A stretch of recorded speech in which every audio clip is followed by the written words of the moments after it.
वाटतं की आज अतिशय महत्त्वाचे काही MOUs आम्ही केले आहेत. विशेषतः यातला महिंद्रा अँड महिंद्राचा जो MOU आहे हा अतिशय महत्त्वाचा MOU आहे. पहिल्यांदाच ऑटोमोबाईल क्षेत्रातली इन्व्हेस्टमेंट ही विदर्भात नागपूरमध्ये आलेली आहे. महिंद्रा अँड महिंद्रा ही अतिशय आधुनिक नेक्स्ट जेन अशा प्रकारचं जे त्यांची कार आहे, SUV आहे, तिची फॅक्टरी इथे टाकते. ही इंटिग्रेटेड फॅक्टरी असेल ज्यातनं EV cars, next gen cars आणि त्यासोबत ट्रॅक्टर्स अशा दोन्ही गोष्टी असतील. ही इंटिग्रेटेड पद्धतीची महिंद्राची सगळ्यात मोठी फॅक्टरी असेल आणि यासोबतच छत्रपती संभाजीनगर आणि नाशिकमध्ये देखील ते इन्व्हेस्टमेंट करतायत. त्याचं अनाऊन्समेंट त्यांनी केलं आहे. जवळपास 15,000 कोटीची इन्व्हेस्टमेंट आहे आणि 1600 एकर जागा आम्ही त्यांना देतो. यामुळे मोठ्या प्रमाणात एम्प्लॉयमेंट तयार होणार आहे. तसंच या ठिकाणी स्मेल्टिंगच्या क्षेत्रामध्ये चांगली इन्व्हेस्टमेंट झाली आहे. EV ऑटोच्या क्षेत्रात इन्व्हेस्टमेंट झाली आहे.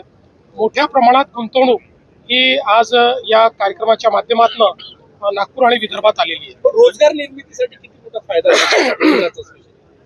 महिंद्राचा विचार केला तर जवळपास 10,000 लोकांना रोजगार मिळेल.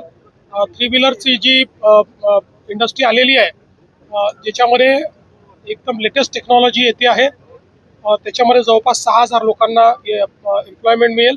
आणि तसंच इतरही बाकीच्या ज्या काही इन्व्हेस्टमेंट आलेल्या आहेत त्यातनं अजून 5,000 ते 6,000 लोकांना मोठ्या प्रमाणात एम्प्लॉयमेंट मिळेल. तुम्ही नवीन रेकॉर्ड केलेला काही मिनिटांमध्ये MOU करण्याचा रेकॉर्ड राज्य सरकारने केलेला आहे. विजेच्या स्पीडला असा उल्लेख झाला त्यात. चांगली गोष्ट आहे. काय झालं की आमच्याकडे त्यांच्याशी चर्चा केल्यानंतर लगेच चर्चा पूर्ण करून आणि MOU पर्यंत नेण्याचं काम आमच्या इंडस्ट्री विभागाने केलं आहे. एक नवीन रेकॉर्ड आम्ही केला आहे.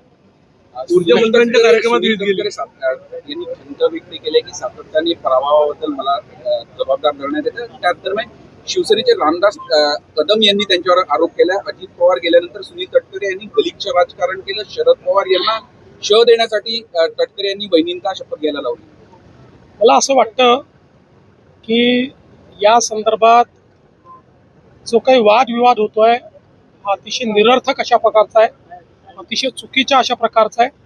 प्रत्येक व्यक्ती केवळ स्वतःचं राजकारण याच्यात कसं पाहता येईल हा प्रयत्न करतोय, हे अतिशय चुकीचं आहे.